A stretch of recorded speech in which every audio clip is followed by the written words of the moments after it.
السلام علیکم ورحمۃ اللہ وبرکاتہ۔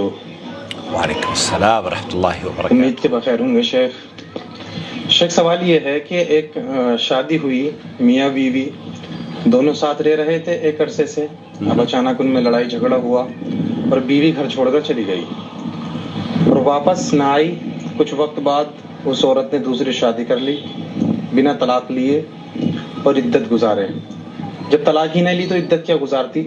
مطلب یہ ہے کہ وہ بنا طلاق کے ہی گھر سے چلے گئے اور اس نے دوسری شادی کر لی،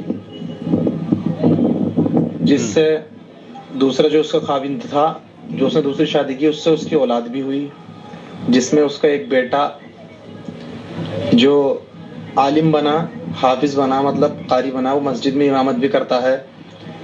تو اب شیخ کچھ لوگوں نے یہ سوال اٹھایا کہ جب اس کی ماں کی طلاق ہی نہیں ہوئی تو کل ملا کر ان کا کہنے کا مطلب یہ ہے کہ یہ زنا کی اولاد ہے، تو کیا اس کے پیچھے نماز پڑھنا درست ہوگا؟ شیخ اس پر رہنمائی کریں، جزاک اللہ۔ نحمدہ ونصلی علی رسولہ الکریم، اما بعد۔ آپ دیکھ رہے ہیں نور ٹی وی جدہ اور میں ہوں آپ کا دوست، آپ کا ہوسٹ محمد عاقل۔ اگر آپ پہلی مرتبہ ہمارے چینل پر تشریف لائے ہیں تو ہم آپ کا خیر مقدم کرتے ہیں، خوش آمدید۔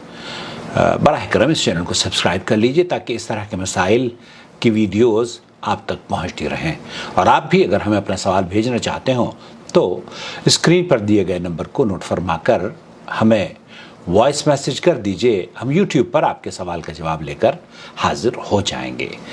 بھائی نے جو سوال بھیجا ہے اس کے دراصل دو رخ ہیں یا دو پوائنٹ ہیں جس پر میں آج آپ کی توجہ مرکوز کرنا چاہتا ہوں۔ دراصل پہلی بات تو یہ ہے کہ جس عورت نے، میاں بیوی کے درمیان لڑائی جھگڑا ہوا اور اس کے بعد عورت گھر چھوڑ کر چلی گئی اور پھر اس نے شادی کر لی، اس نے طلاق شوہر سے نہیں لی، لیکن ایسی عورت کو جب میاں بیوی لڑائی جھگڑا کرتے ہیں اور ممکن ہے کہ شوہر اس بات پر آمادہ نہ ہو کہ میں تمہیں طلاق دیتا ہوں یا میں تمہیں طلاق دوں گا، تمہارے مطالبے پر بھی طلاق نہیں دوں گا۔ بہت سارے لوگوں کا نیچر یہ ہوتا ہے کہ میں تو تمہیں رگڑ رگڑ کے موت ماروں گا تاکہ تمہیں اس بات کا احساس ہو جائے۔ اسے یہ پتہ نہیں ہوتا کہ اسلام نے عورت کو خلا کا حق بھی دیا ہے۔ وہ یہ سمجھتا ہے کہ جب تک کہ میں اس کو طلاق نہیں دوں گا تو یہ دوسری شادی ہی نہیں کرے گی۔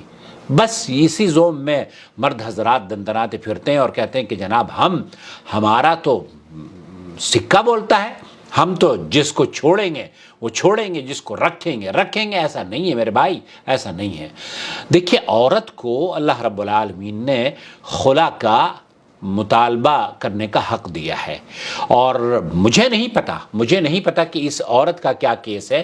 البتہ ہمیں حسن ظن رکھنا چاہیے اور سماج کی اس برائی کو اچھی خوبصورتی سے اس کی اصلاح کرنی چاہیے۔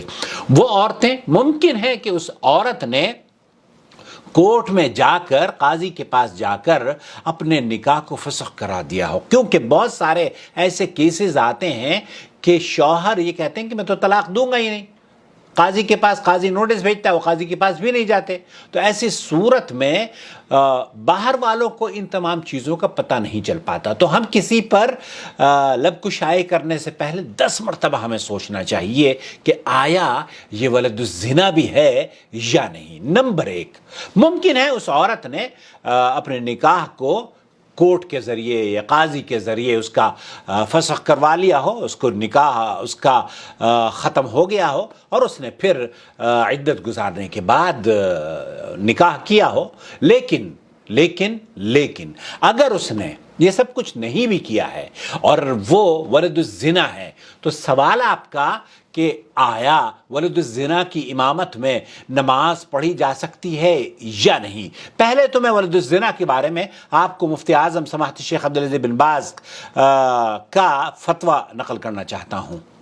ولد الزنا إذا كان من أم المسلمة، ایک بچہ جو مسلم عورت کا بچہ ہے، اس کے عورت پیٹ سے وہ جنم لیتا ہے، حكم أولاد المسلمين، حکمہ اولاد المسلمین۔ سبحان اللہ،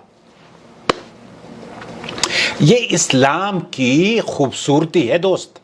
یہ اسلام کی اچھائی ہے، اور اسلام سماج میں جو برائیاں ہیں اس کو کس طریقے سے ٹیکل کرتا ہے، اس کو ذرا سنجیدگی سے سوچئے گا کبھی ایک الگ بیٹھ کر. واللہ حکم ہو حکم اولاد المسلمین. جیسے جب بچہ، میں اور آپ جس طریقے سے وجود میں آئے ہیں، جو حقوق میرے اور آپ کے ہیں وہی حق ولد الزنا کے بھی ہیں. ایسا نہیں ہے کہ ولد الزنا اگر کوئی ہے ماں باپ کی غلطی کی وجہ سے تو یہ اس کو سزا دی جائے گی. ولد الزنا کا اس میں اس لڑکے کا کیا قصور ہے؟ اس لڑکے کا کیا قصور ہے جس نے ماں کی غلطی یا باپ کی غلطی کی وجہ سے وہ اس دنیا میں آیا ہے؟ اس لڑکے کا کوئی قصور نہیں ہے. يربيه المسلمون ويحسن إليه. یربیہ المسلمون. یہ میری اور آپ کی ذمہ داری ہے کہ ایسے بچوں کو ہم صحیح طور پر تربیت دیں اور ان کے ساتھ احسان کا معاملہ کریں، ان کا خاص خیال رکھیں تاکہ اس طرح کے کیسز دوبارہ نہ جنم لے پائیں. وليس عليه من ذنب أمه ولا ذنب من زنا بها. اس بچے پر نہ تو اس کی ماں کی کرتوت کی سزا اس کو دی جائے گی اور نہ ہی اس کے باپ کی کرتوت کی سزا اس کو دی جائے گی. ولا تزر وازرة وزر أخرى. ولا تزر وازرة وزر اخرى. یہاں قرآن کریم کا یہ جو قاعدہ ہے یہ بہت خوبصورت قاعدہ ہے. سورہ انعام آیت نمبر 164 کہ کوئی بھی، میں اپنا ہی بوجھ اٹھاؤں گا، آپ اپنا ہی بوجھ اٹھائیں گے. میں آپ کا بوجھ نہیں اٹھا سکتا، آپ میرا بوجھ نہیں اٹھا سکتے. میں آپ کی غلطی کا مواخذہ نہیں، مجھ سے اللہ رب العالمین نہیں پوچھے گا کہ عاقل صاحب نے فلانی غلطی کری تھی، آئیے ان کے آپ سے ان کا سوال کیا جائے گا. نہیں، میں میری غلطی کا مواخذہ، میری غلطی کی سزا مجھے ہی ملے گی. ایسا نہیں ہے کہ کسی اور کی غلطی کی سزا مجھے ملے. تو اللہ تعالیٰ نے یہ قاعدہ اور قانون بنایا ہے کہ کسی بھی شخص کی گناہ کی سزا اس کے بچے کو نہیں دی جاتی. الوزر عليه ما لا عليه. جس نے بھی جرم کیا ہے اس کا گناہ اس کے سر ہے. وإنما هو أمانة بين المسلمين. انما هو امانت بین المسلمین. یہ بچہ جو آج امام بنا ہے یہ امانت تھی، مسلمانوں کی امانت تھی، اور میں سمجھتا ہوں مسلمانوں نے اس کی تربیت پر خوبصورت طریقے سے اس کے ساتھ احسان کر کے اسے خوبصورت، اس کے والدین نے یہ اس منصب پر حاصل، اس کو اللہ تعالیٰ نے اتنا علم نوازا تو وہ مسلمانوں کا امام بن گیا. عليه من يربوه تربية إسلامية. ہم پر یہ واجب ہے، والدین پر یہ واجب ہے، سماج پر یہ واجب ہے. یہ بات اس بچے کی جا رہی ہے جو کہ عام طور پر بچوں کو عورتیں چھوڑ کر چلی جاتی ہیں. تو یہ ذمہ داری سماج کی ذمہ داری ہے. اس بچے کی جو کہ امام ہے آج، اس کی ذمہ داری، اس کا مطلب یہ ہے کہ بہت اچھے انداز میں سماج نے بھی پوری کری ہے اور بہت اچھے انداز میں اس کی ماں اور باپ نے بھی پورا کیا ہے. ويحسنوا إليه. أن يحسنوا إليه حتى. يجب ويكبر. تو یہاں شیخ ابن باز یہ فرما رہے ہیں کہ اس کے ولد الزنا کا جو حکم ہے وہ جیسے کہ ایک عام بچہ ہوتا ہے اسی کا حکم ہے. وہ مسلمانوں کا بچہ ہے، مسلمانوں کے بچوں کی طریقے سے تربیت پائے گا اور اس کے وہ حقوق ہیں جو کہ مسلمانوں کے بچے کے ہوتے ہیں. اب آپ کی بات کی طرف آتے ہیں. کہا جاتا ہے کہ مسلمانوں کا جو یہ ولد الزنا ہے اس کی امامت نہیں کی جائے گی. جی ہاں، امامت کے بارے میں بہت سے لوگوں نے اپنی رائے کا اظہار کیا ہے، اور اس میں سے حنفیہ کا کہنا یہ ہے، احناف کا، کہ اگر امامت دوسرا کوئی اس سے بہتر شخص مل جائے تو پھر امامت کے لیے اسے قبول کیا جائے گا، ولد الزنا کو نہیں. حالانکہ اس کی کوئی دلیل نہیں ہے، اس کی کوئی دلیل نہیں ہے. اس کی صرف ان کے مذہب کی ایک رائے ہے، اور آپ اور ہم مکلف نہیں ہیں کسی کی بھی مذہب کی رائے کو فالو کرنے کے لیے. کیوں؟ کیونکہ بنیاد اسلام ہے، اساس اسلام ہے. لجنۃ الدائمہ والافتاء سے پوچھا گیا هل يكون ابن الزنا اماما للناس؟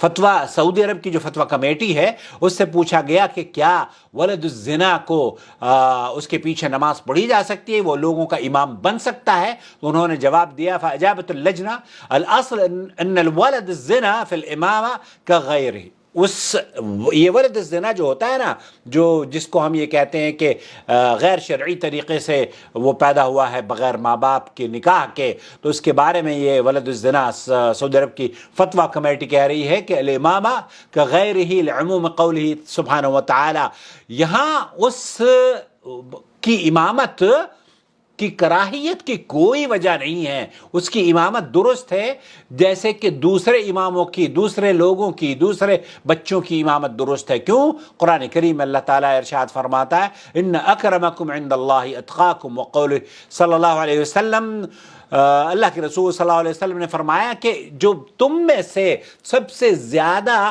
قرآن اور کتاب اللہ اور سنت رسول صلی اللہ علیہ وسلم کا جاننے والا، ماننے والا ہو، اسی کو امامت کا حق ملنا چاہیے۔ تو اس سے ولا تأثیر اس بچے پر اس کی ماں کے گناہ کا اثر نہیں ہوتا۔ ومن زنا بہا علیہ، اور اس کے باپ کا یا اس کی ماں کے گناہ کا اس پر اثر نہیں ہوتا، کیونکہ اللہ تعالیٰ قرآن کریم میں فرماتا ہے وَلَا تَزِرُ وَازِرَةٌ وِزْرَ أُخْرَى، کوئی شخص دوسرے کے گناہ کا بوجھ نہیں اٹھائے گا۔ اور جو ولد الزنا کے بارے میں یہ حدیث نقل کرتے ہیں کہ لا يدخل الجنہ ولد الزنا، یہ بھی کہا جاتا ہے کہ جناب ولد الزنا جو ہوتا ہے نا وہ تو جنت میں ہی داخل نہیں ہوتا، یہ حدیث صحیح نہیں ہے، یہ حدیث صحیح نہیں ہے۔ جنت کے داخلے کے لیے اللہ تعالیٰ نے بہت خوبصورت قاعدہ اور قانون بتایا ہے، وہ یہ ہے کہ جو ایمان لایا، نیک عمل کیے، وہ جنت میں جائے گا، اور جو ایمان نہیں لایا اور اس نے نیک عمل نہیں کیے، ایمان لایا، ایمان نہیں لایا اور وہ نیک عمل بھی کرے، تب بھی وہ جنت میں نہیں جائے گا۔ تو شرط یہ ہے کہ ایمان لائے، من کسب سیئۃ وحاطت بہ خطیئۃ فاولئک اصحاب النار ہم فیہا خالدون والذین آمنوا وعملوا الصالحات اولئک اصحاب الجنہ ہم فیہا خالدون۔